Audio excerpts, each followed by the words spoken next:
favor, pasa.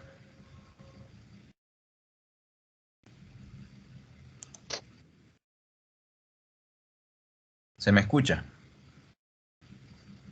Sí, Sí, se te escucha.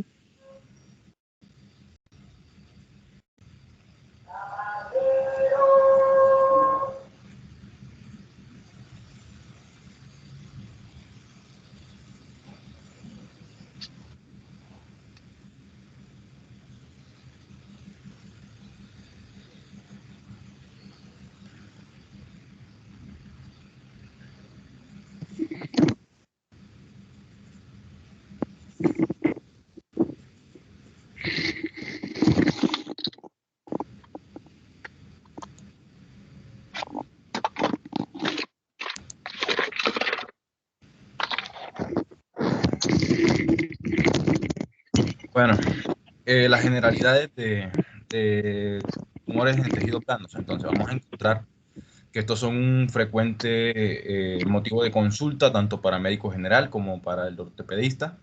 En los Estados Unidos se registra una incidencia aproximada de 300 tumores de carácter benigno y 2 tumores de carácter maligno por cada 100.000 personas. Se diagnostican aproximadamente 6.000 tumores de carácter maligno en tejido blando al año. Y los tumores más comunes vamos a encontrar lo que son los sarcomas de tejidos blandos. Los sarcomas de tejidos blandos representan aproximadamente el 1% y menos del 12% de las neoplasias en adulto, perdón, y en niños respectivamente. El 40% de estos se encuentran en miembros inferiores, un 20% en miembros superiores, un 30% en tronco y pelvis y un 10% en cuello y cabeza. Hay que mencionar que aquellos que se encuentran en cuello y cabeza tienen una alta posibilidad de malignidad. Pasa, Andrea. Bueno, definición y conceptos básicos. Vamos a encontrar que los tumores de tejidos blandos se definen como un complejo de estructuras extraesqueléticas del cuerpo, no epiteliales exclusivamente del tejido de soporte de los diversos órganos. También pues, se encuentran en subyacencia del tejido hematopoyético y linfoide y embriológicamente se derivan tanto del mesodermo y también puede presentar una estructura neuroendodérmica.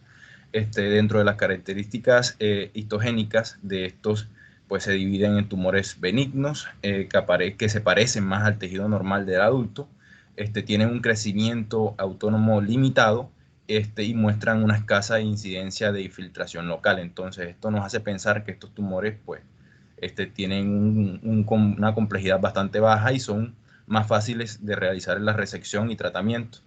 Tenemos los tumores malignos, que pueden ser de tipo sarcoma, que son un poco más agresivos a nivel local, tienen un comportamiento infiltrante, tienen alta tasa de infiltración y de diseminación a distancia, pueden presentar metástasis, tienen mayor número de recidivas y pues epidemiológicamente los tumores mesenquimales benignos superan un número incluso mayor a 100 veces a los malignos que son diagnosticados según datos de la OMS 2018. Pasa, Andrea.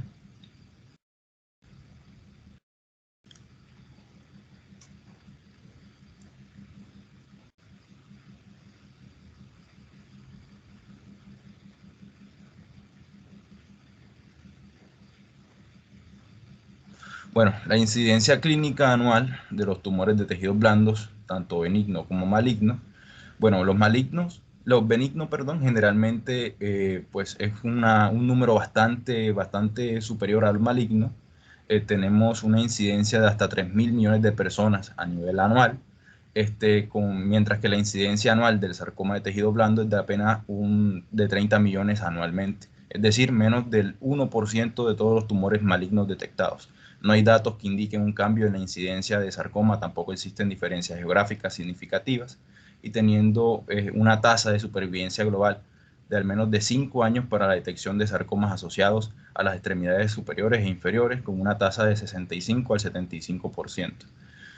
Según la American Cancer Society, la incidencia y mortalidad por sarcoma de tejido blando es de 11.930 casos nuevos, con predominio en el sexo masculino y al menos unas 6.610 defunciones anualmente. En relación al sexo femenino, tenemos unos casos de al menos 5.350 personas con unas defunciones de 4.870.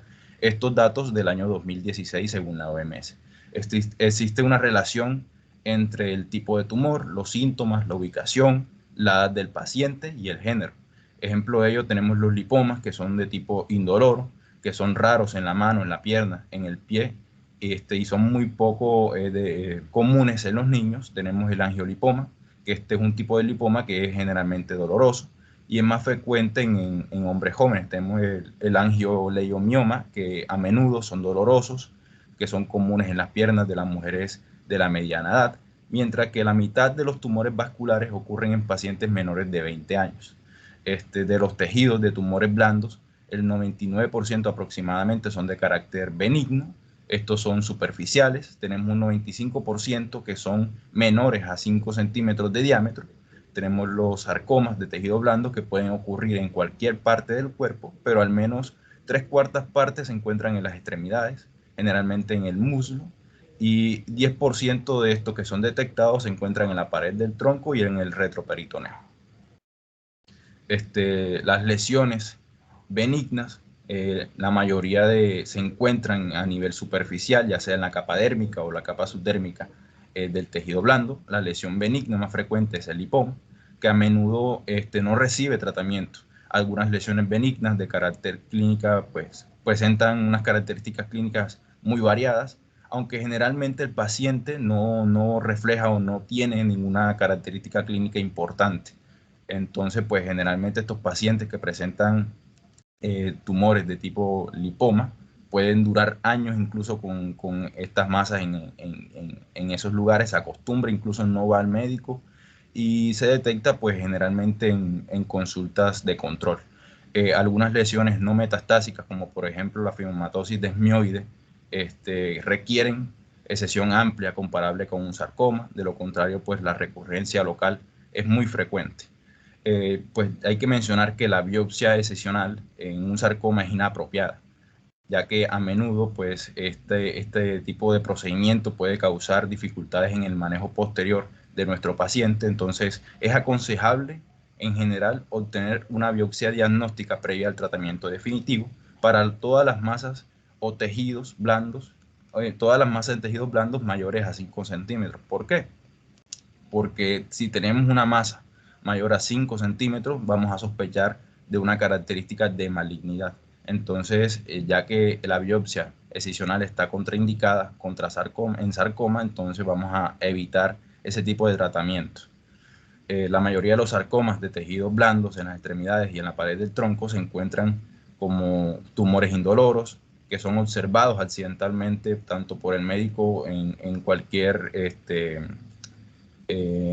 CAMO o centro de salud, en una consulta de control, ya que estos no influyen directamente con la salud física o mental de nuestro paciente, y pues se va a acostumbrar a esa masa, pues dependiendo obviamente del nivel de educación que presente nuestro paciente. Ya eso tiene que ver con las características socioeconómicas que presenten nuestros pacientes. La presentación aparentemente inocente y la rareza de los sarcomas en tejidos blandos a menudo y nos conducen a una interpretación errónea, como puede ser la sospecha de tumores o de masas de carácter benigno. Hay que mencionar que los datos epidemiológicos con relación al tamaño y la distribución de la profundidad de los tumores de tejidos blandos, ya sea de carácter benigno o de carácter maligno, se han utilizado diferentes pautas sencillas para sospechar de un sarcoma de carácter maligno. Entre estas pautas vamos a mencionar lo que son masas tumorales mayores a 5 centímetros a nivel profundo. Después que sea mayor a 5 centímetros, tenemos un alto riesgo de malignidad, y si tenemos masas a un nivel más profundo, pues también vamos a sospechar de malignidad o la presencia de un sarcoma. Dichos pacientes generalmente deben ser redirigidos a centros especializados para realizarle todo el tratamiento o la cirugía óptima para garantizar su salud y su vida. Pasa, Andrés. Bueno, lo primero que debemos hacer al momento de abordar a un paciente que consulta por la aparición de un tumor o la presencia de una masa en tejido blando es que hay que realizarle un interrogatorio dirigido que nos permite identificar los aspectos claves que nos sugieran de una neoplasia de carácter maligno. Entonces, vamos a preguntarle que se hace cuánto tiene esa lesión, que se ha crecido. ¿Por qué? Porque las lesiones de reciente aparición o que se asocian a una tasa de crecimiento rápido deben llamar nuestra atención, a diferencia de las lesiones que han estado presentes durante largos periodos de tiempo y con condiciones mínimas de cambio en su tamaño, que generalmente pues corresponden a lesiones benignas en el tejido blando, ya sea de carácter lipoma o otra neoplasia benigna que no sugiera un alto riesgo para nuestro paciente. Le vamos a preguntar si es dolora, si es indolora y pues de lo contrario a que la mayoría de la gente cree, las lesiones malignas de tejidos blandos son indoloras. Rara vez producen alguna molestia distinta a la presencia de un bulto o de la masa. Cuando el paciente relata síntomas como dolor local, referido o alteraciones sensitivas, vamos a identificar ese hallazgo como, o vamos a dudar o vamos a sospechar de la presión o compresión de estructuras nerviosas cercanas asociadas directamente al crecimiento rápido de esa masa. Entonces vamos a preguntarle también si tiene síntomas asociados. A diferencia de otro tipo de neoplasia maligna, los pacientes con tumores malignos de tejido blando tipo sarcoma incluyen, incluso con lesiones metastásicas, no tienen ningún compromiso sistémico importante que derive en un deterioro físico o mental. Sin embargo, la presencia de los síntomas constitucionales como fiebre, pérdida de peso, sudoración nocturna, astenia, adinamia, deben alertar a cualquier médico de la posible presencia de un carcinoma metastásico o de un linfoma diseminado o de metastasis general, es decir, un cáncer bastante avanzado. Vamos a preguntarle también si existen antecedentes de trauma, ya que se pueden presentar masas por cuerpos extraños, accesos, hasta lesiones vasculares de tipo pseudoaneurismas, por traumas contusos que pueden presentar hematomas, seromas y además osificación heterotópica. Le vamos a preguntar también si tiene síntomas o factores de riesgo, ya que existen patologías clínicas asociadas directamente al desarrollo de sarcomas de tejidos blandos, como la neurofibromatosis tipo 1, síndrome de Gardner. También es importante indagar por los antecedentes personales o familiares. Hay que preguntar a nuestro paciente si ha recibido quimioterapia o radioterapia anteriormente. Pasa.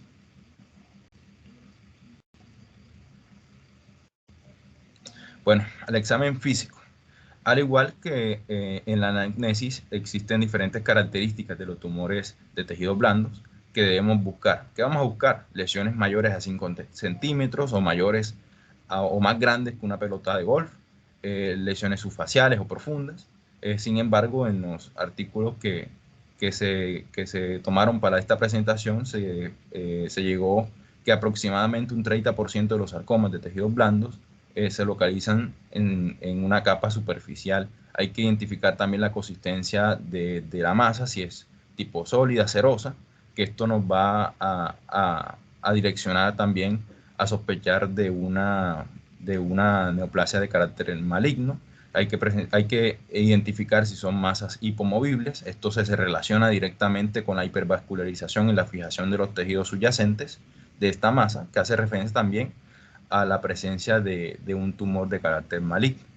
No hay que olvidar que aunque es fundamental la descripción semiológica precisa en la lesión, donde se incluye, además de lo descrito anteriormente, la presencia colateral, lesiones en la piel, color, cambios locales, presencia o no de sangrado, pulso o tril, que hace referencia a la palpación de un tumor pulsátil. También hay que hacer una evaluación clínica de nuestros pacientes por sistemas rigurosos, donde se incluye la presencia de adenopatías regionales, que aumente la sospecha clínica de una metástasis linfática, lo cual, pues en el contexto del sarcoma de tejido blando, haría sospechar directamente de 5 subtipos específicos, como el sarcoma sinovial, sarcoma de células claras, angiosarcoma, rabdomyosarcoma, sarcoma epidemioide.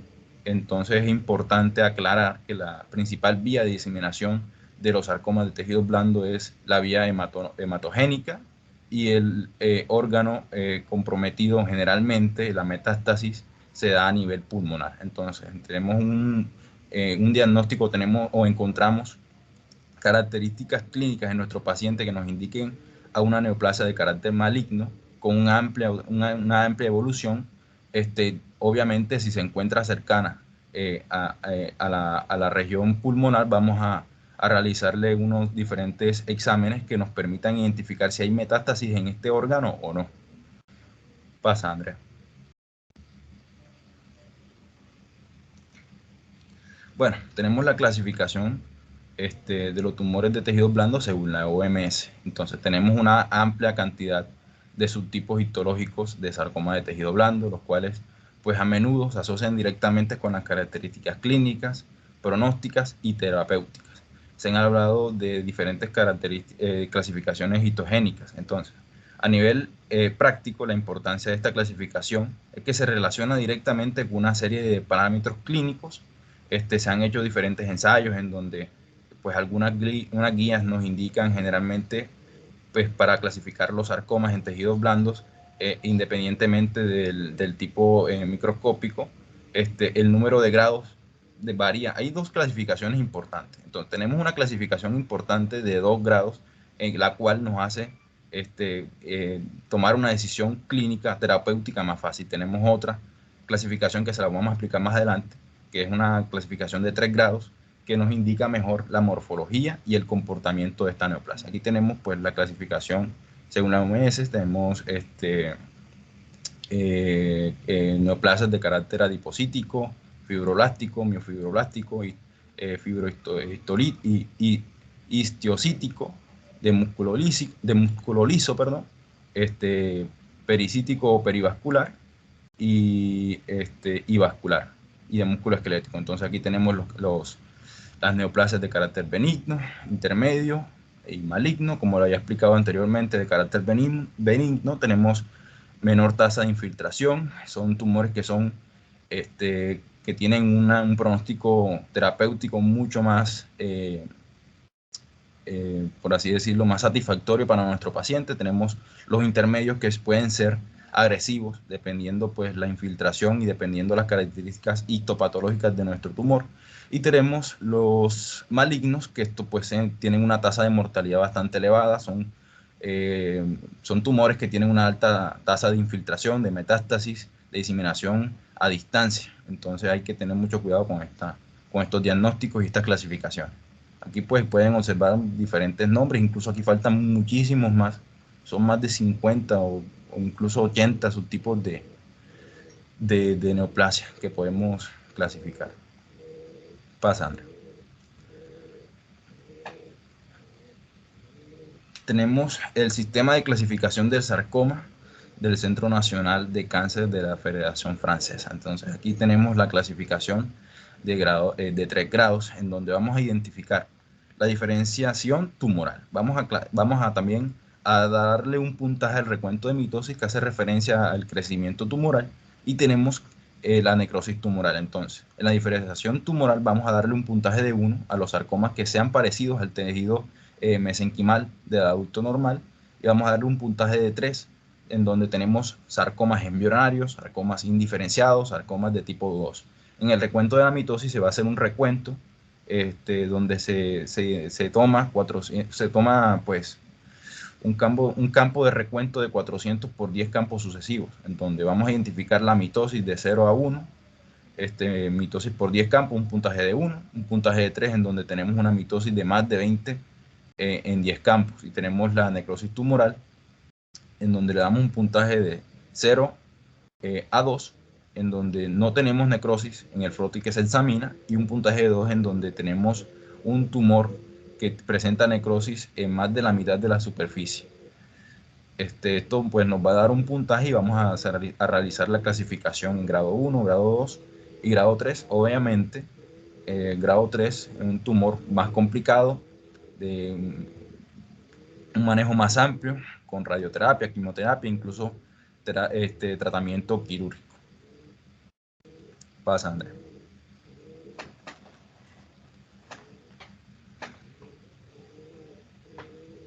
pues esto, pues como se lo había mencionado, pasa, Andrea, esta está en la misma clasificación, de grado 1, grado 2 y grado 3. Pasa. Bueno, en los tumores de tejido graso tenemos como principal exponente el lipoma. Es el tumor la masa en tejido blando más frecuente en el adulto. Se clasifica según sus rasgos morfológicos particulares, en donde tenemos el lipoma convencional, el fibrolipoma, el angiolipoma, el lipoma de células fuliciformes, el mielolipoma y el lipoma pleomórfico. Entonces, morfológicamente, el lipoma convencional es el subtipo más frecuente, caracterizado por ser una masa bien encapsulada, presentar adipocitos de carácter maduro, de amplio tamaño, aparece en el tejido subcutáneo en la región proximal de las extremidades y troncos generalmente, son más frecuentes en las personas de mediana edad. Con poca frecuencia se identifican lipomas de gran tamaño, y cuando se identifican lipomas de gran tamaño, están en una capa intramuscular y son delimitados. Perdón. También estos son de carácter blando, son desplazables, son indoloros. La única excepción de esto es el angiolipoma, ya que pues, el angiolipoma puede ser doloroso. Estos se curan o se tratan con una extirpación de carácter simple. Pásame. Tenemos los tumores de tejido fibroso. Pasa. Aquí tenemos pues una fibromatosis. Tenemos la fibromatosis palmar, la plantar y la peniana. Estas son pues lesiones muy incómodas que suelen preocupar al paciente, que constituyen un grupo reducido de fibromatosis superficiales.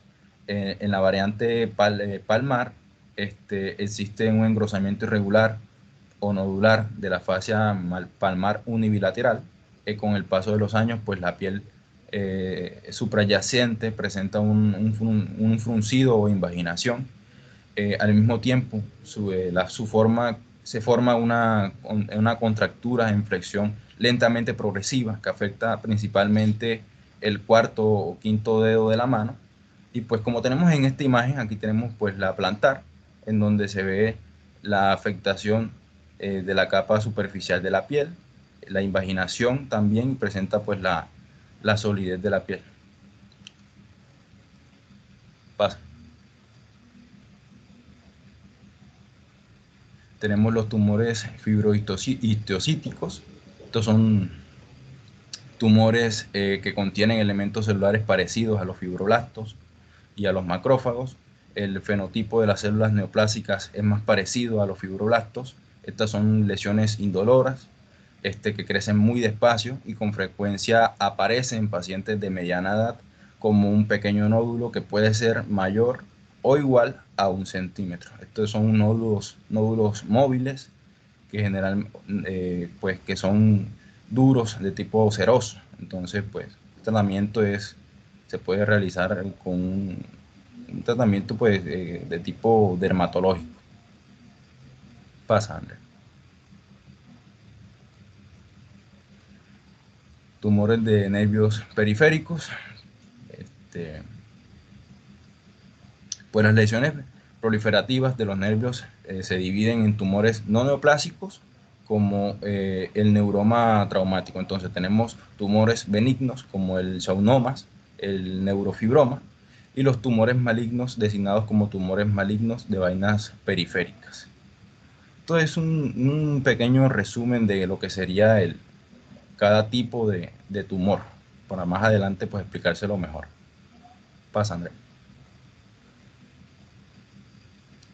Tenemos los tumores de músculo estriado. Tenemos, las neoplasias de músculo estriado, a diferencia de otros grupos de tumores, son casi todas malignas. La variante benigna, el rhabdomioma, es la excepción y es poco frecuente. Entonces aquí tenemos lo que sería un rhabdomiosarcoma. Es el sarcoma de las partes blandas más frecuentes en la infancia y en la adolescencia. Aparece habitualmente antes de los 20 años. Puede surgir en cualquier lugar aunque es más frecuente obviamente en la cabeza y el cuello o en el aparato genitourinario. Entonces, donde el músculo estriado es escaso o nulo en circunstancias normales. Solo en las extremidades puede estar relacionado con el músculo estriado.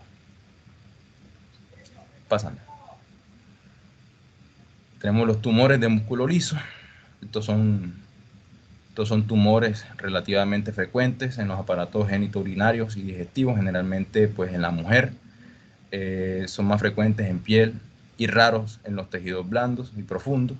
El leiomioma o los leiomiomas pueden surgir en los músculos erectores del pelo presentes en la piel, y otras formas como es el leiomioma genital surge en el músculo de la dermis, en los pezones, en el escroto y en los rayos genitales. También encontramos los originados en los músculos erectores, que son los leiomiomas pilares, que pueden ser múltiples y dolorosos. Incluso el dolor puede desencadenar o desencadenarse o exacerbarse con el frío. Son más frecuentes en el sexo femenino, como lo había mencionado. Es típico que los leiomiomas cutáneos se manifiesten como cápsulas de color pardo, rojizo o perlados. Con el tiempo son nódulos que tienen una distribución parecidas a un dermatoma y no son de carácter maligno. Entonces los leiomiomas no suelen superar los 2 centímetros de diámetro y están formados por fascículos de células fuliciformes que tienden a entrecursarse en el ángulo del recto. Pasando. Tenemos los tumores de vasos sanguíneos y linfáticos, como pasando. El hemangioma, que se utiliza, pues el término hemangioma se utiliza directamente en un sentido muy amplio. Estos pueden ser de carácter benigno, no reactivos, muy parecidos a los vasos de aspecto normal, reconociendo que muchas de estas lesiones corresponden a malformaciones quísticas de las verdaderas neoplasias, es decir, son como, por así decirlo, un signo de una neoplasia primaria de carácter maligno. Existen 2 formas principales del hemangioma. Tenemos las localizadas, que son frecuentes y constituyen la mayor parte de los tumores vasculares, y las que afectan directamente a los segmentos grandes del cuerpo, conocidos como angiomatosis. Corresponden a un 7% de los tumores benignos. Es uno de los tumores más frecuentes de los tejidos blandos. En su mayoría son de carácter superficial. Más de la mitad se encuentra en la cabeza y el cuello. Pasan. Bueno, tenemos las ayudas diagnósticas. En la actualidad existen una amplia variedad de ayudas diagnósticas disponibles a la hora de enfocar a un paciente. Sin embargo, en muchas ocasiones se desconoce la indicación, la interpretación de los resultados de dichas ayudas diagnósticas. Entonces, estas ayudas nos permiten identificar los hallazgos que sugieren que nos enfrentamos a una patología maligna.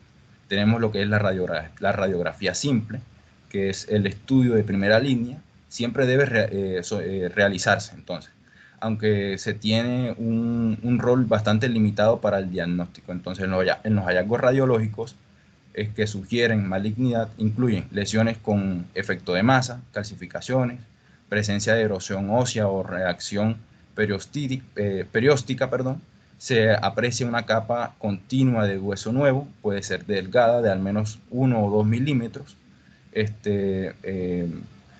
Estos pueden ser procesos de evolución lenta, generalmente benignos. Debe describirse además si hay cambios radiolúcidos o radiopacos en los tejidos que se están observando. Aquí tenemos una radiografía en donde se puede observar los signos de radiopaquez y de radiolucidez, en donde pues, puede significar una progresión lenta de un tumor de carácter benigno generalmente. Pasando. Tenemos la ecografía de tejido blando, que es útil para diferenciar las lesiones quísticas de carácter sólido, para describir la localización, la forma, la relación con las estructuras nobles, la vascularización cuando se utiliza el Doppler. Estos hallazgos los hallazgos que sugieren malignidad en esta ayuda diagnóstica es la lesión hipoecoica lobulada, áreas de heterogenicidad, vascularización intensa, En un estudio ecográfico, un radiólogo un radiólogo bastante experimentado puede alcanzar una sensibilidad y una especificidad del 94 al 99% respectivamente para identificar la neoplasia de carácter maligno. Pasa, Andrés. Tenemos la tomografía axial, que es un examen diagnóstico, una ayuda diagnóstica de mucha utilidad para evaluar pues la mineralización de las lesiones. Este estudio pues es el estudio de elección en pacientes con contraindicaciones de resonancia magnética.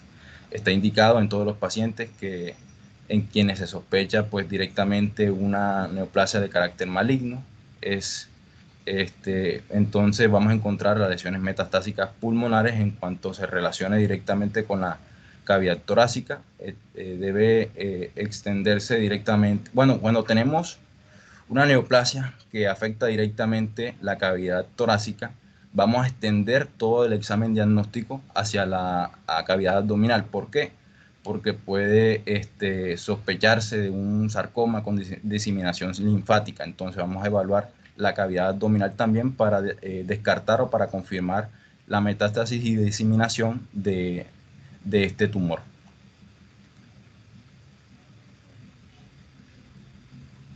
Bueno, no les mencioné que el examen de tomografía axial es fundamental al momento de realizarse una biopsia, ya que este pues dirige directamente esta intervención quirúrgica y permite disminuir los riesgos en cuanto a la diseminación del tumor y también pues indicarlo si se puede realizar o no para el procedimiento posterior y definitivo del tumor. Pasa. Tenemos la resonancia magnética, que esto es un estudio de referencia para evaluar las lesiones de tejidos blandos. Siempre se utiliza contraste. Debe realizarse antes de la biopsia y de cualquier procedimiento quirúrgico. Debe incluir al menos una secuencia de T1, T2, supresión grasa y T1 con contraste. La lección ideal debe incluir dimensiones de la lesión, estructuras, compartimentos asociados y comprometidos, tipo del tejido, impresión diagnóstica específica al momento de realizarse. Los hallazgos imagenológicos que sugieren una lesión maligna incluyen masas mayores a 5 centímetros, T1 hiperintensa, tenemos T2 con presencia de cambios peritumorales que incluyen edema, realce de contraste en T1 y calcificaciones. Pues esta está contraindicada solamente en pacientes con pacientes con embarazo, pacientes que presenten o que tengan algún tipo de implante metálico o presencia de algún tipo de dispositivo eléctrico o metálico que impida el correcto diagnóstico por esta ayuda imagenológica. Pasan.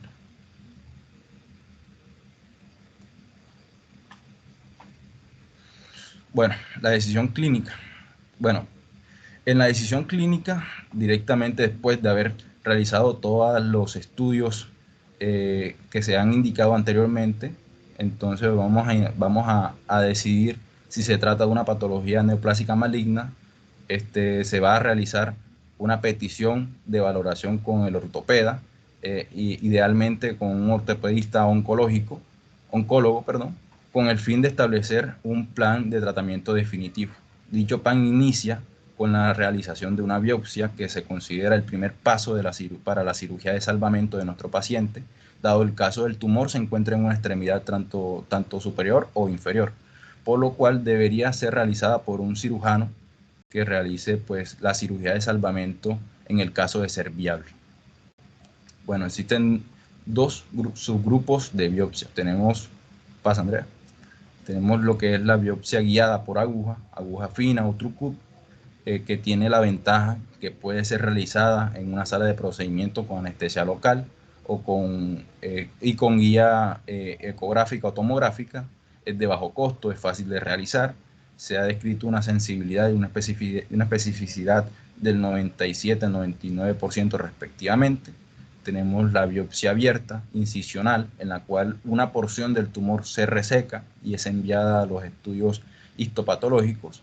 Estas indican lesiones de gran tamaño, altamente sugestivas, con amplios caracteres de malignidad. Tienen una sensibilidad del 96%, con una especificidad del 100%. Tenemos la biopsia abierta excisional, en la cual se reseca la totalidad del tumor cuando se considera que no hay criterios de malignidad. ¿Por qué? Porque cuando es de carácter benigno. ¿Por qué? Porque esto nos permite pues realizarle un tratamiento definitivo de mayor calidad a nuestro paciente. Cuando tenemos una neoplasia de carácter maligna, como lo había dicho, esta neoplasia va a tener mayor infiltración, va a tener una amplia vascularización. Entonces, si realizamos una biopsia o un manejo clínico inadecuado, vamos a empeorar el cuadro clínico de nuestro paciente y el pronóstico a largo plazo. Vamos a generar una diseminación del tejido tumoral hacia otros tejidos que pues, posteriormente pueden ser afectados. Es importante recordar que la biopsia debe realizarse una vez se tengan los estudios de imágenes completos. La incisión debe ser longitudinal, debe ser pequeña, debe ser alejada de las estructuras nobles. Idealmente deben ser útiles al momento de realizar el manejo quirúrgico definitivo. Este no es el manejo quirúrgico, este solamente es el manejo quirúrgico inicial. Luego, posterior a esta, se va a realizar un manejo quirúrgico definitivo. De ser necesario, se va a usar el torniquete, se utiliza vaciamiento por gravedad y este debe retirarse al finalizar el procedimiento de modo que se garantice una hemostasia adecuada. Se debe evitar la disección de los compartimentos afectados y en caso de requerirse un DREN, este debe localizarse cercano a la incisión y en la línea de la misma intervención. Con el diagnóstico establecido se debe evaluar con un grupo interdisciplinario, generalmente con especialistas oncológicos, si se realiza o no una cirugía, una quimioterapia o radioterapia. Pasa.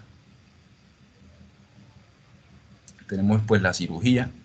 La cirugía obviamente debe realizarse con márgenes oncológicos.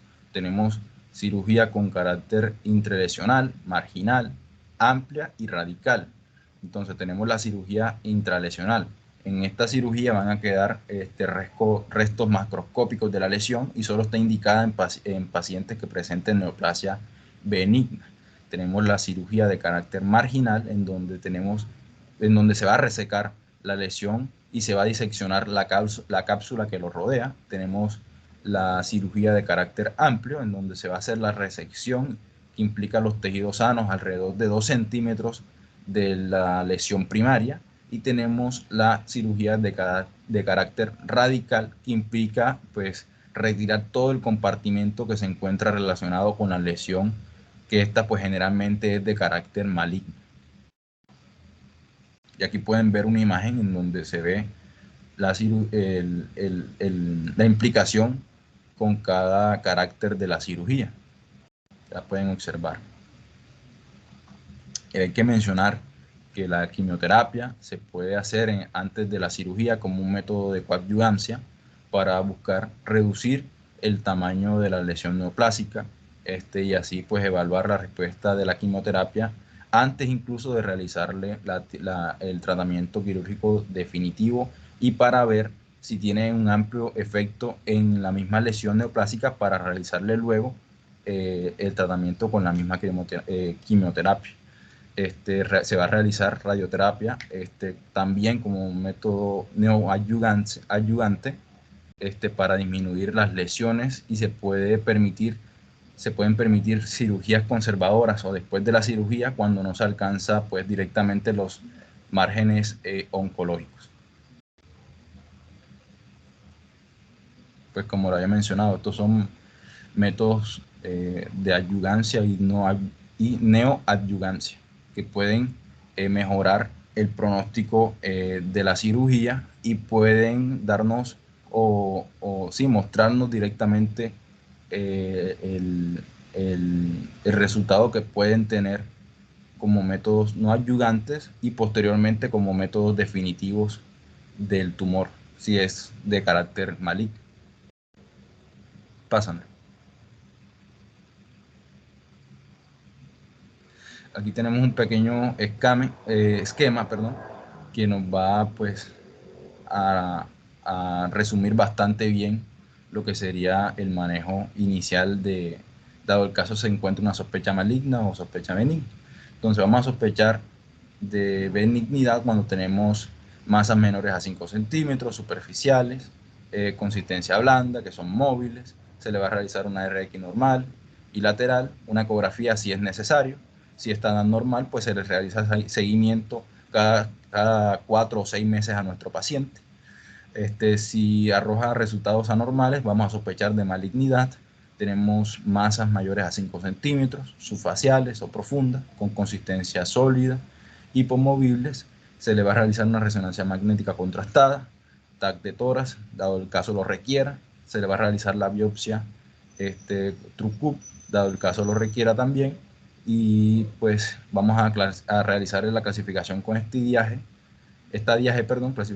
con estadiaje, resección oncológico, se le va a realizar radioterapia, quimioterapia y el seguimiento también. Pues generalmente el seguimiento se realiza en estos pacientes que presentan neoplasias de carácter maligno 4 a 6 meses durante los 2 primeros años, luego 6 meses cada 6 meses durante los primeros 4 o 5 años y un año anual posterior a los 5 años. Pasa, André. ¿Me escuchan?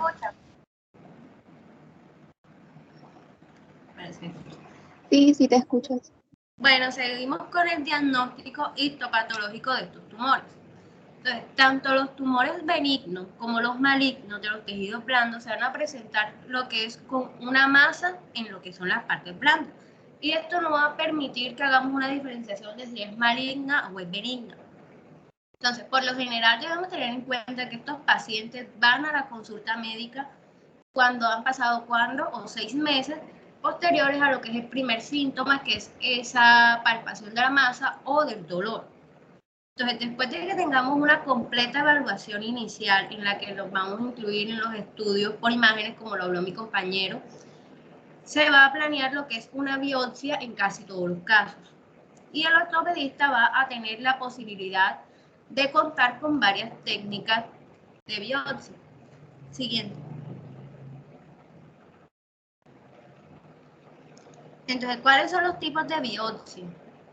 Tenemos esa biopsia excisional, que es la que consiste en la eliminación de la masa tumoral sin márgenes de tejido normal. Esto se va a ver en los casos que los estudios no son invasivos y que tenemos el fuerte diagnóstico de que pueden ser benignos.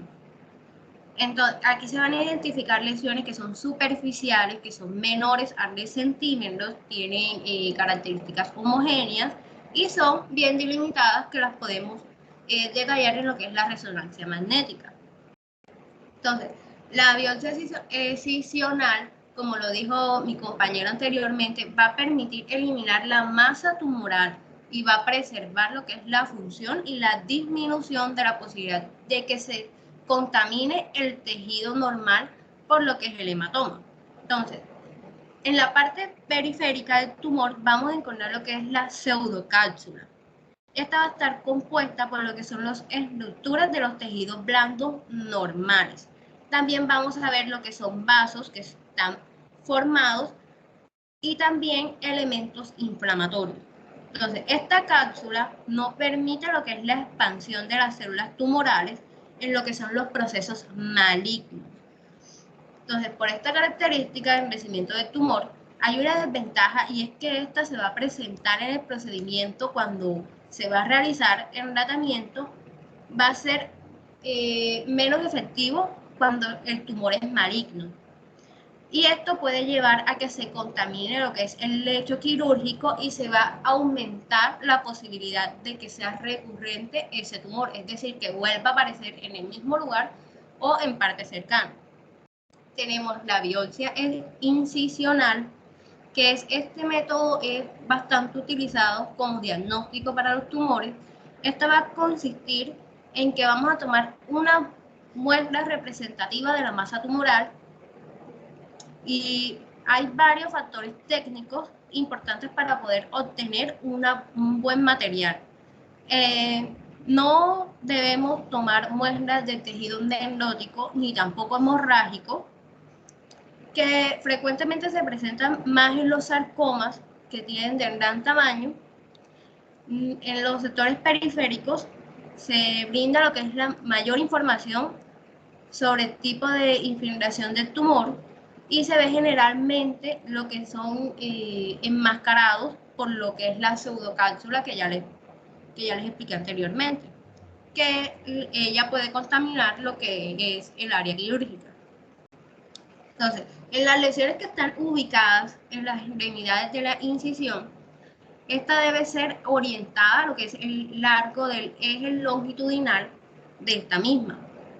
Entonces, se debe lo que es efectuar una buena hemostasia para impedir lo que es la diseminación de esas células tumorales a otras partes del cuerpo. Entonces, en cualquiera que fuese la biopsia elegida, entonces el trayecto de la biopsia debe ser resecado junto con el tumor en el procedimiento quirúrgico que sea definitivo. Es importante conocer que el trabajo en equipo permite lo que es que se planee todo paso que se va a implicar en lo que es en el preoperatorio para que no perjudique lo que es el tratamiento final y se pueda reducir el porcentaje de que sea recurrente este tumor o las complicaciones locales futuras que se puedan tener. Entonces, esta pieza que se ha tomado debe ser estudiada para poder llegar a un diagnóstico definitivo en lo que es el lado histológico. Tenemos también la biopsia por punción con aguja de corte, que pueden obtenerse material que es adecuado y en diferentes zonas del tumor. Aunque pueda que el tumor esté profundamente situado, ya sea en lo que son los tejidos blandos, en las cavidades corporales, en el mediastino y así. Entonces, esta biopsia es guiada por lo que es un ultrasonido o un TAC. Entonces, cuando está guiado por imágenes, nos permite lo que es discriminar las áreas del tumor que son viables y de esta forma evitar lo que son muestreos insuficientes o que no nos van a brindar una buena información. Entonces, esta biopsia por lo general es elegida en la mayoría de los médicos, independientemente de su localización. Aquí tenemos la imagen que nos explica lo que es la biopsia incisional. Se va a tomar una pequeña muestra a comparación de la excisional, que por lo general es utilizada cuando el tumor es benigno, que lo podemos reseccionar completamente. Siguiente. Bueno, tenemos los sarcomas de los tejidos blandos. Entonces, estos van a constituir lo que es un grupo de neoplasias anatómicas e histológicas diversas que comparten el mismo origen embrionario del mesénquima hacia el tejido conjuntivo, que es esquelético, pero también puede ser en variedades como el tejido fibroso, el adiposo, lo que es el muscular, el sinovial y así.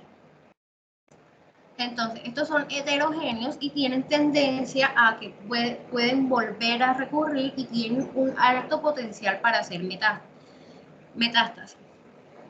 En cuanto a su incidencia, estos sarcomas pueden presentarse en cualquier sitio del cuerpo, pero la mayor parte, hablamos de un 60-70%, de que se den las extremidades, 15% de los retroperitoneos y el otro 15% en lo que es la pared torácica o abdominal. Tenemos de que puede presentarse más que todo en hombres que en mujeres, pero tiene una alta incidencia en lo que son las edades infantiles. Y en los adultos puede que alcance un pico de incidencia de los 50 a los 60 años. Siguiente. Bueno, tenemos que esta va a tener un sistema de clasificación. El más famoso es el TNM, que es para realizar una adecuada evaluación de los sarcomas. Ya esto se lo voy a explicar más a profundidad. El sistema TNM tenemos la T, que es el tumor, que nos indica lo que es el tumor primario, la N, que es la metástasis en los nódulos y todo esto. Siguiente. Bueno, el sistema de clasificación TNM. Entonces, hay diferentes tipos de sistemas, pero este es el sistema más común y es el más utilizado. Este nos va a dar como es un recurso para poder determinar lo que es la etapa en los diferentes tipos de cáncer, y este sistema puede ser actualizado en lo que son de 6 a 8 años para poder incluir lo que son los avances de estos tipos de cáncer. Entonces, tenemos la T, que se refiere a lo que es el tumor original primario, la N, que se refiere a lo que son los ganglios linfáticos, a los nódulos. Esta nos va a indicar si el cáncer se ha propagado a los ganglios linfáticos que están cercanos. Tenemos la M, que se refiere a la metástasis, y nos va a indicar si el cáncer se ha propagado a las partes distales del cuerpo. Entonces, ya esta se subdivide en lo que es la categoría T, la N y la M. Entonces, la categoría T ofrece lo que es la información, como les dije anteriormente, del tumor original, que es el primario, como lo es su tamaño, la profundidad del órgano que ha invadido y si se ha extendido hacia los demás órganos. Entonces, tenemos la TX, que significa que el tumor no se puede medir. Tenemos T0, que significa que no existe una evidencia de un tumor primario o que no se puede localizar. Tenemos TIS, que significa que las células cancerosas han podido crecer solo en la capa superficial del tejido, sin que puedan invadir los tejidos que son más profundos.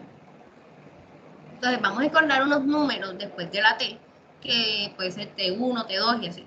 Entonces, estas van a describir lo que es el tamaño del tumor o las cantidades de extensión que han tenido hacia las estructuras cercanas. Entonces, cuanto mayor sea el número después de la T, es más grande el tumor y más invadido los tejidos cercanos. Tenemos la categoría N, que ella nos va a describir si se ha propagado a los ganglios linfáticos. Tenemos NX, que significa que no se puede evaluar los ganglios linfáticos cercanos. N0, que significa que los ganglios linfáticos cercanos no tienen cáncer, y los números después de la N, también N1, N2 y así, pueden describir lo que es el tamaño, lo que es la ubicación o el número de ganglios linfáticos que han sido afectados por el cáncer. Entonces, también cuanto mayor sea el número después de la N, más es la propagación del cáncer que ha tenido. Tenemos la categoría M, que ella nos va a indicar si el cáncer se ha propagado, es decir, si ha hecho metástasis a partes distintas del cuerpo. Tenemos la M0, que no se encontró propagación, y la M1, que se ha encontrado propagación en órganos o tejidos distantes. Entonces, la mayoría de estos tipos de cáncer tienen su propia versión de sistemas de clasificación y pueden ir variando lo que es el significado de la T, pero este es el más utilizado y que les acabo de explicar. Puedes pasar a la imagen anterior. Bueno, como les estaba explicando, la clasificación de TNM, tenemos la T, la TX, que no se encontró el tumor primario. Si se dan cuenta, aquí hay una T1A, que significa que el tumor es superficial, y tenemos que T1B, que significa tumor profundo. Es decir, la A subsiguiente al número significa que el tumor es superficial, y la D, que sigue después del número, significa que el tumor es profundo. En cuanto a la G, que es la última que vemos en la imagen, se trata de lo que es el dado que les explicó mi compañero al principio. Pueden seguir, por favor. Siguiente. Bueno, tenemos otro tipo de estratificación, que es la AJCC, y el diagnóstico de los sarcomas. Entonces, tenemos que los hallazgos en lo que es los estudios por imágenes pueden ser solamente subjetivos y no nos van a establecer un diagnóstico. por lo que siempre vamos a requerir lo que es la intervención patológica. Tenemos lo que es la resonancia magnética, que es el más útil para evaluar lo que es el tumor primario, ya que esta nos va a delimitar lo que es la forma adecuada del tamaño de la lesión. Entonces tenemos la resonancia magnética, que es la que nos delimita la extensión del tumor, la tomografía computarizada, que es cuando no se tenga acceso a una resonancia magnética, y esta puede establecer lo que es la extensión del tumor, pero no es tan precisa como lo que es la resonancia magnética. Entonces tenemos los sarcomas rendoperitoneales. Este es el estudio de mayor elección, lo que es la resonancia magnética. Tenemos también las radiografías simples, que nos indican lo que es la limitación del sarcoma y todo esto. Entonces aquí también les explico, aquí también está implicado lo que es el sistema TNF. Aquí vemos el estadio 1A, G1, T1A, T1B, que es el tumor pequeño de bajo grado. Aquí vemos la N0, M0, que no ha existido infiltración a los ganglios, ni tampoco ha hecho metástasis. Y así, por ejemplo, la última, que es el cuarto, que implica cualquier grado, que cualquier T, ha hecho metástasis, se encuentra que el N0 no ha invadido ganglios, pero M1, que significa que sí ha hecho metástasis. Entonces, esta es la forma de entender lo que es la clasificación de estos sarcomas. Entonces, el seguimiento de pacientes que tienen alto riesgo, se realizan lo que son las resonancias magnéticas, lo que es en el área de tórax cada 3 meses por 1 a 2 años seguidos desde que se hace el diagnóstico. Y así.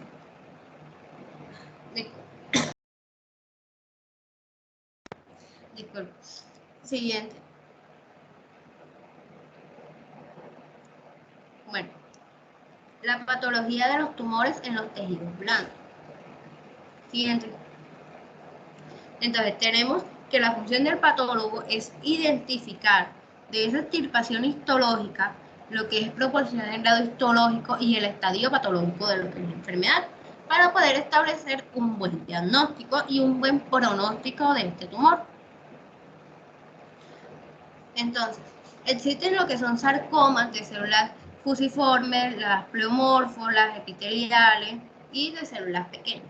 Asimismo, como también pueden tener bandones de crecimiento como lo que es el mixoide, el fascicular, el verticiliado y el de muchos más. Entonces, estas características morfológicas pueden ser compartidas por distintos tipos de neoplasia.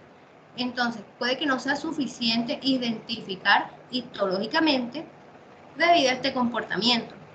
Entonces, el patólogo va a recurrir a métodos auxiliares como son la inmunohistoquímica, la microscopía, el análisis genético y los estudios moleculares.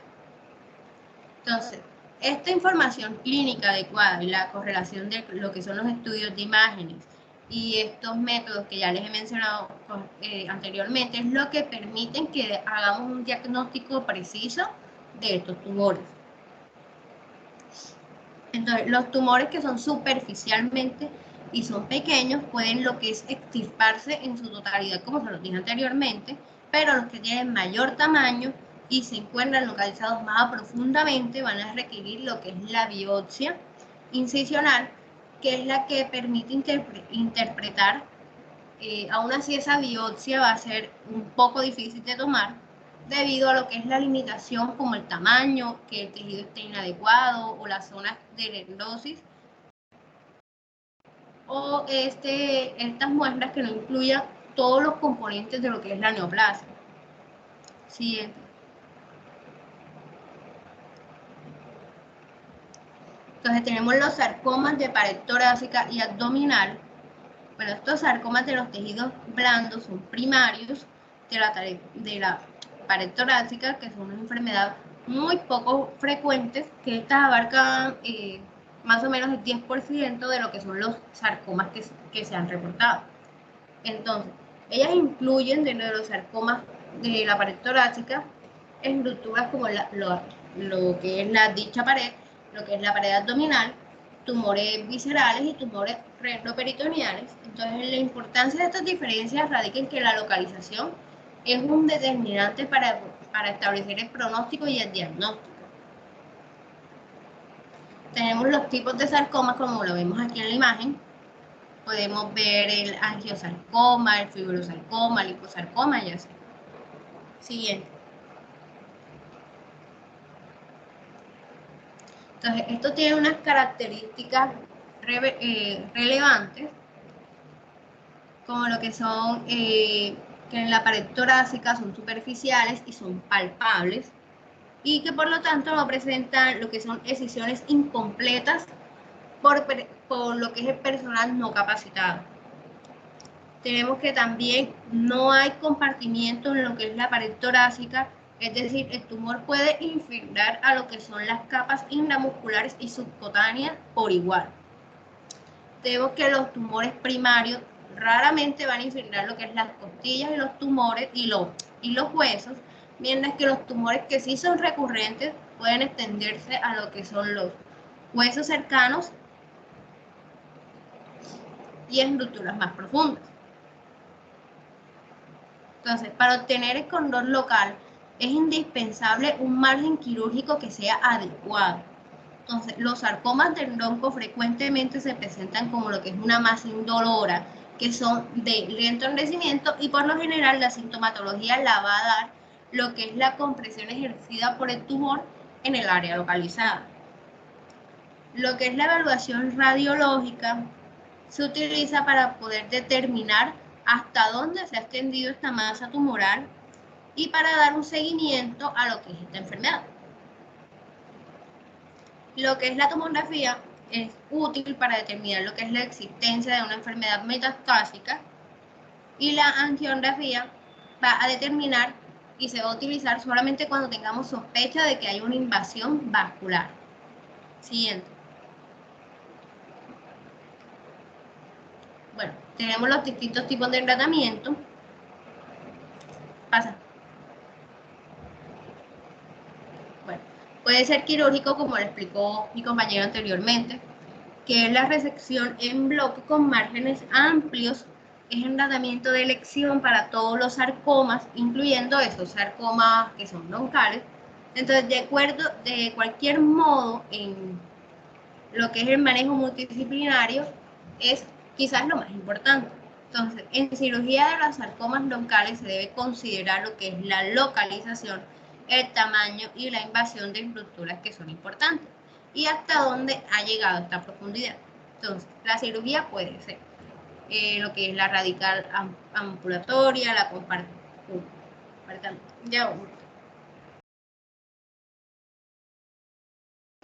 y la resección multiestructural. Entonces, el factor de experiencia del cirujano es muy importante, ya que este es el que debe contar con un número suficiente de experiencias quirúrgicas para poder operar algún tipo de sarcoma, porque estos son muy complicados debido a la profundidad y que pueden hacer demasiada metástasis. Y estas cirugías deben realizarse en lo que son los centros especializados.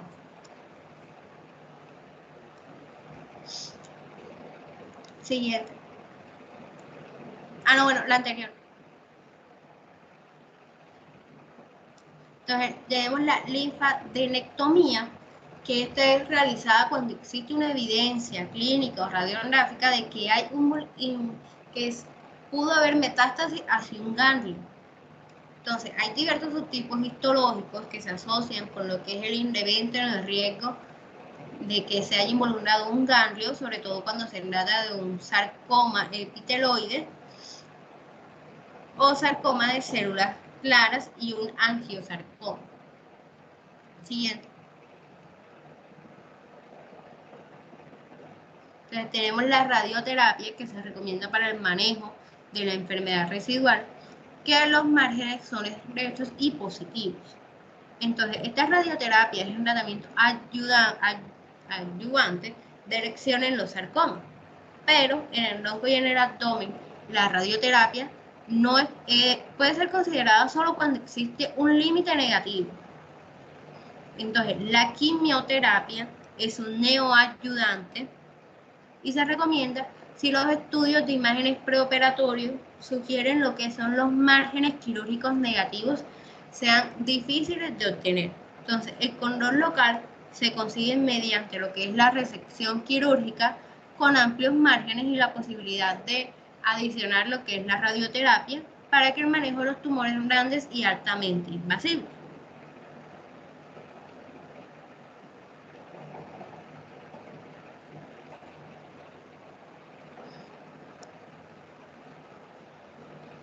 Tenemos la fibromatosis y tumores desmoides.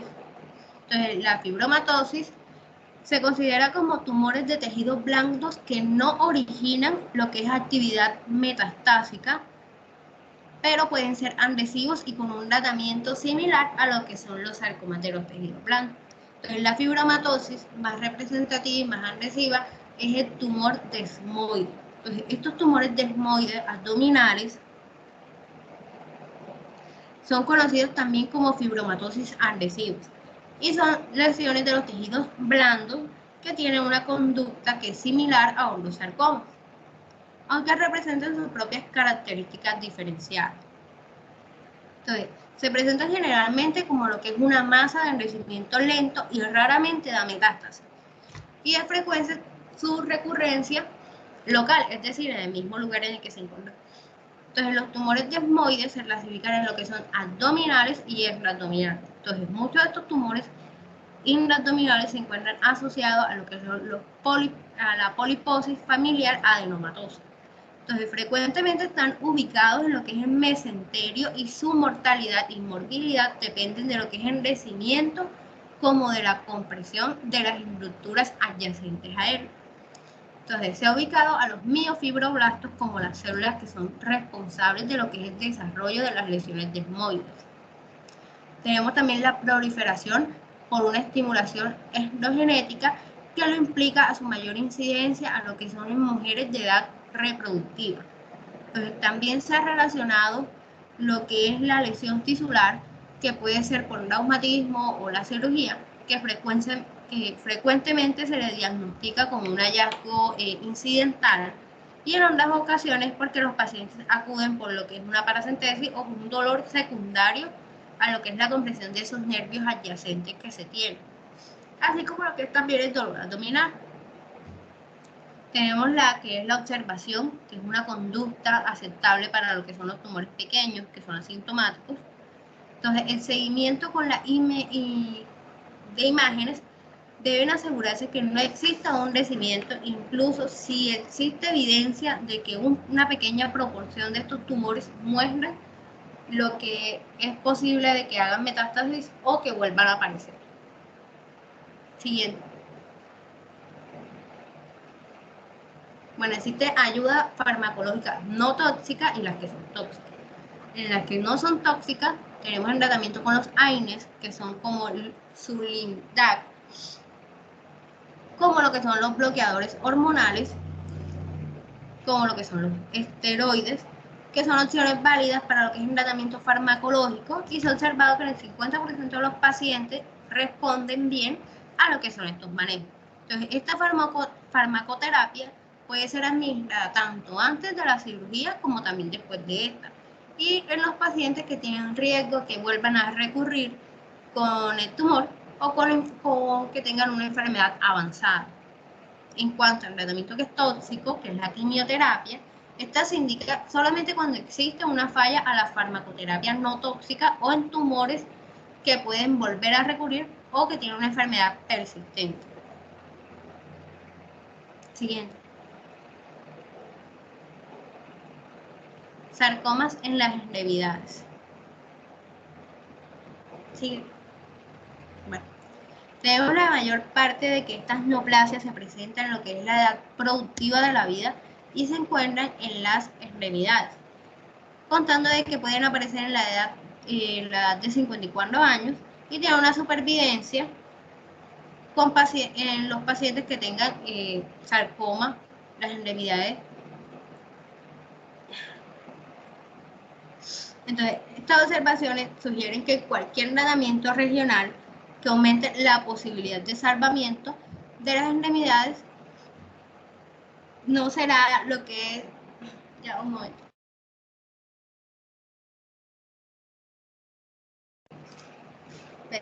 Entonces tenemos el manejo, que es un manejo de los sarcomas de las extremidades, es multidisciplinario, que está basado en lo que es la cirugía, en la radioterapia, en la quimioterapia y lo que es la reconstrucción y rehabilitación. Entonces hay un estadiaje de los sarcomas de los tejidos blandos, que está también basado en el TNM. Entonces esta supervivencia dependerá del estadio de la enfermedad y del sitio en el que sea afectado. Entonces para los sarcomas de las extremidades, la diferenciación de los estadios otorga lo que es el pronóstico para los términos de los periodos libres de la enfermedad y la supervivencia. Aquí les vuelvo a mostrar la imagen que estaba anteriormente de lo que es el estadiaje del TNM. Siguiente. Entonces, manejo de los sarcomas de las extremidades localizados. Entonces, tenemos que la resección quirúrgica con márgenes de 2 centímetros se considera lo que es el tratamiento para la elección para los sarcomas que están localizados o superficiales y de bajo grado, es decir, que midan menos de 5 centímetros.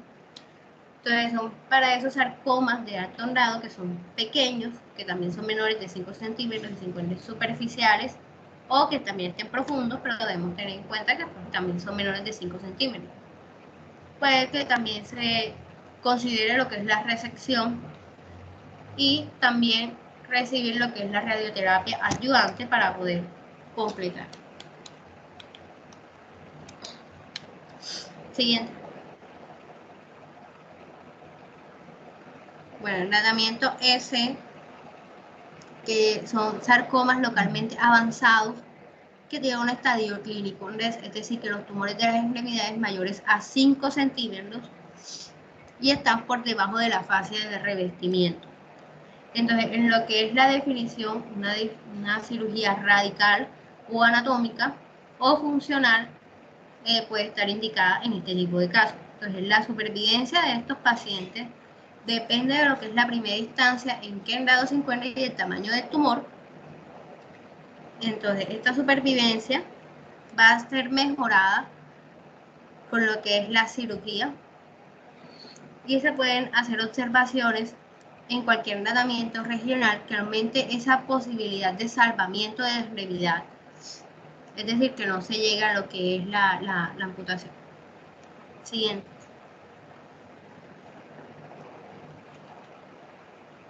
Entonces, aquí también tenemos el rol de las quimioterapias y la radioterapia.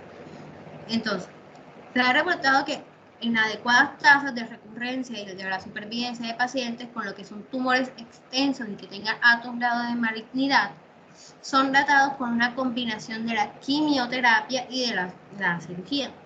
Entonces, los primeros estudios se realizaron para el uso de la riamicina por vía intraarterial o intravenosa con una tasa de falla local del 5% al 15% y una morbilidad de hasta el 45%. Siguiente. Lo que es el rol de la radiación preoperatoria, tenemos que la radioterapia preoperatoria puede ayudar a reducir lo que es la masa tumoral y la extensión microscópica, pero se ha visto asociada a lo que es la dificultad para poder cicatrizar la herida y con una toxicidad de hasta 95%. Siguiente.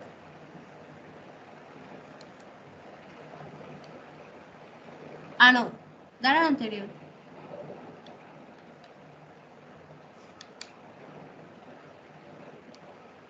Bueno, también tenemos la perfusión que es aislada en las extremidades y que tiene un factor de enrojecimiento tumoral. Entonces, esta es llevada a cabo para reducir el número de respuestas, que generalmente está alrededor del 10% y tiene una corta duración. Y pues por esta corta duración es que se dejó de usar. Siguiente. Bueno, el tratamiento sistémico para lo que son los sarcomas en tejido blando. Estos sarcomas tienen lesiones heterogéneas que pueden involucrar a varios subtipos de los que son histológicos. Entonces se trata de lo que son neoplasias, que son poco frecuentes y con mayor incidencia en lo que son los jóvenes y los infantes. Entonces esta diversidad histológica y la variabilidad del sitio de origen en la que se pueden dar lo que son los tipos de cirugía realizada y las múltiples combinaciones de fármacos con la dosis utilizada y ese pequeño tamaño de las muestras complican lo que es la evaluación de los resultados futuros y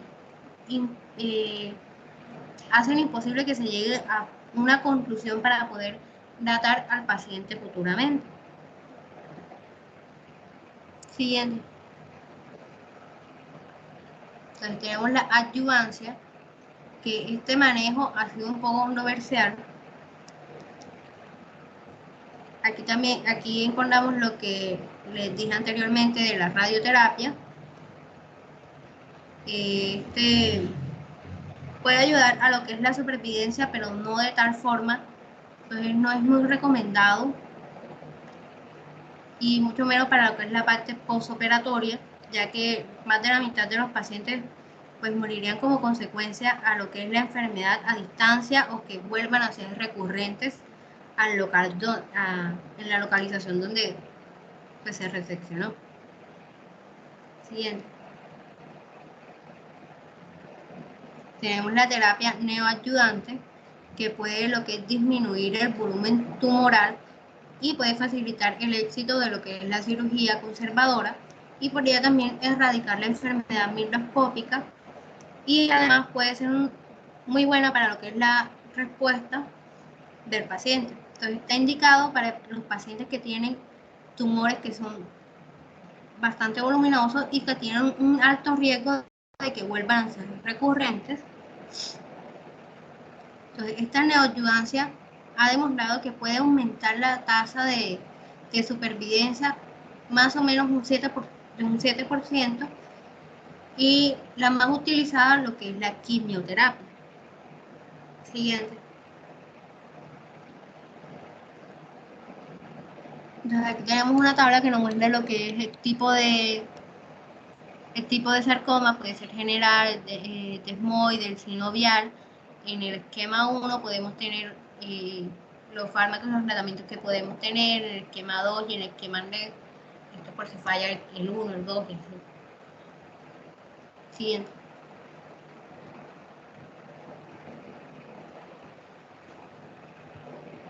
Gracias.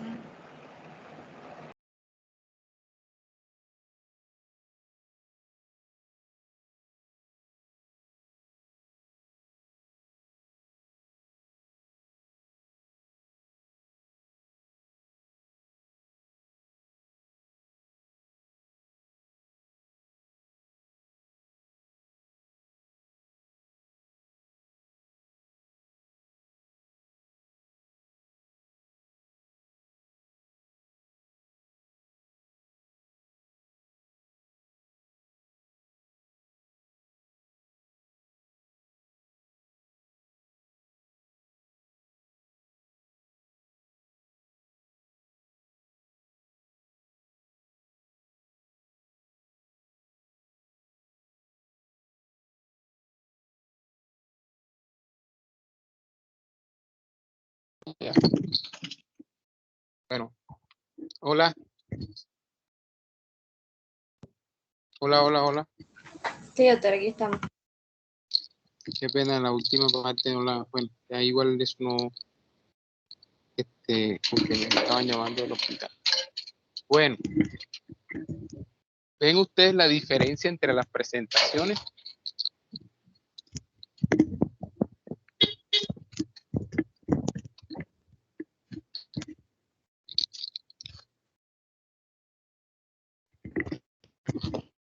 Ustedes la hicieron al principio, hace unos días atrás, y lo que están haciendo ahora.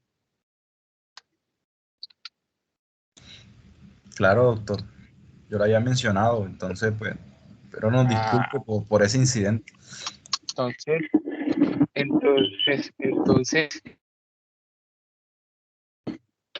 Entonces la idea de esto es que las cosas se hagan bien.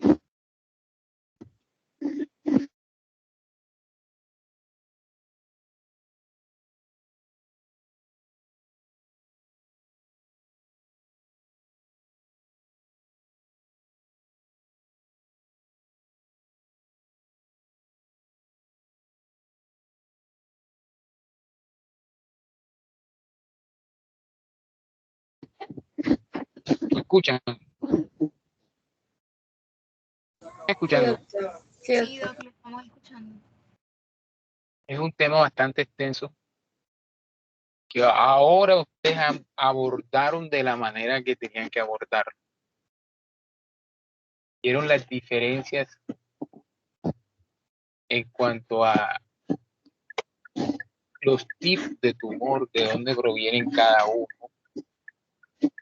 el manejo diferente dependiendo la localización. Los síntomas nos deben, el tamaño, los síntomas, la contextura nos deben hacer pensar si es maligno o es benigno. En la consulta diaria vemos esto. Vemos grandes tumoraciones de tejidos blandos, ¿ya? Pero que son móviles, que no están adheridas a los planos profundos, que no tienen zonas de induración, ¿ya? Que claramente habla de características de benignidad.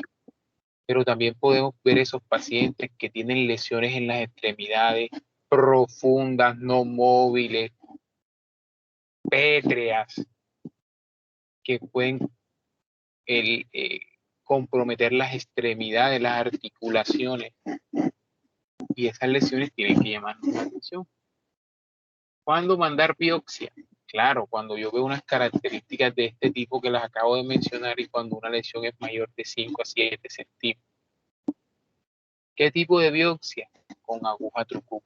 ¿Por qué? Porque el doctor bien lo explicó, no podemos estadiaje.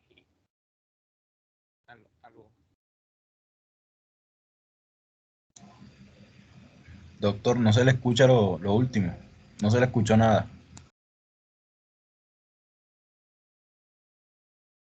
Sale en espera.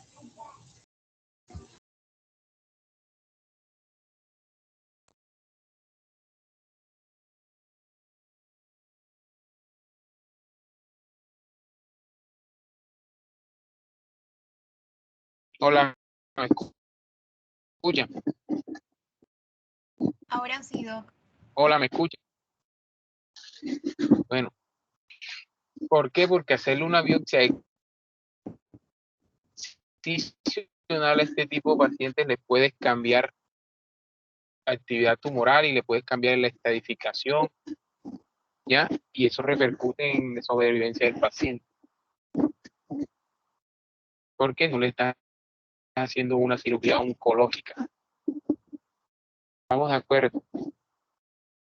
Entonces, los tumores de tejido blando, la clave es esa, clínicamente determinar que si ese crecimiento, esa lesión, puede ser una lesión benigna o una lesión maligna definitivamente, que se debe comprobar con quién, definitivamente con una caracterización histopatológica a través de que una biopsia guiada por TAC, guiada por ecografía, una biopsia con aguja Trupu que nos permita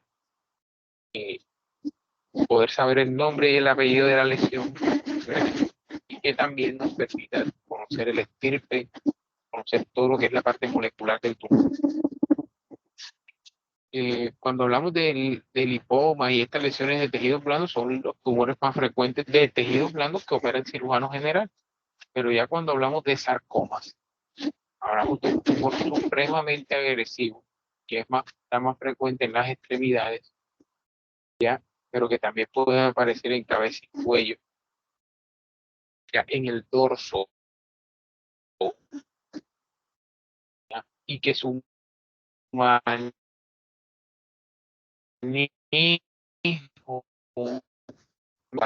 dos, el crecimiento es muy rápido. 3, hace metástasis demasiado rápido. Y 4, hace recidiva impresionante. Son tumores que a pesar de que les hagan una cirugía oncológica pueden aparecer o tienen un riesgo alto de nuevamente aparecer. Entonces, muchas veces muchos de estos pacientes terminan en amputaciones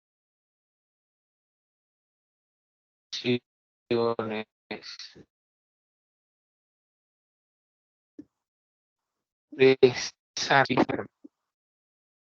Hoy por hoy se habla de cirugía salvamento de extremidades, que se hace por un grupo interdisciplinario entre cirujanos de tejidos blandos, el ortopedista oncólogo, incluso los cirujanos vasculares, porque a veces es tanto el compromiso de la extremidad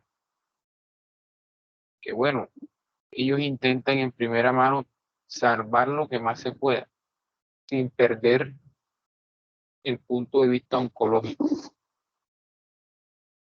Entonces, este tipo de lesiones hay que tenerlas en cuenta. Ustedes como médicos tienen que tener la capacidad de orientar bien a su paciente, porque hay pacientes que se pierden, que fueron operados hace muchos años y que de pronto aparecen allá, es que a mí me operaron, yo nunca fui al control, y mire, esta es la patología, y resulta que la patología es un sarcoma. Ya ustedes tienen la capacidad de saber diagnosticar y decirle, señor, usted tiene que verlo un cirujano de tejidos blandos, o tiene que verlo el ortopedista oncólogo, usted tiene que correrle a esto, tiene que tener prioridad en con esta lesión. La mayoría de nuestros pacientes son pacientes que como que no les incomodan las lesiones esas de gran tamaño, y cuando llegan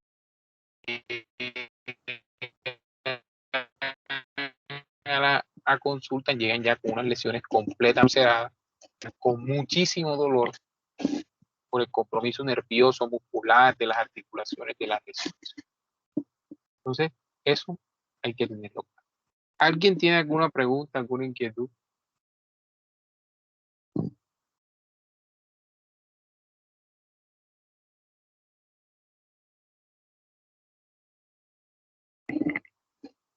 Todo les quedó bastante claro. Sí, doctor.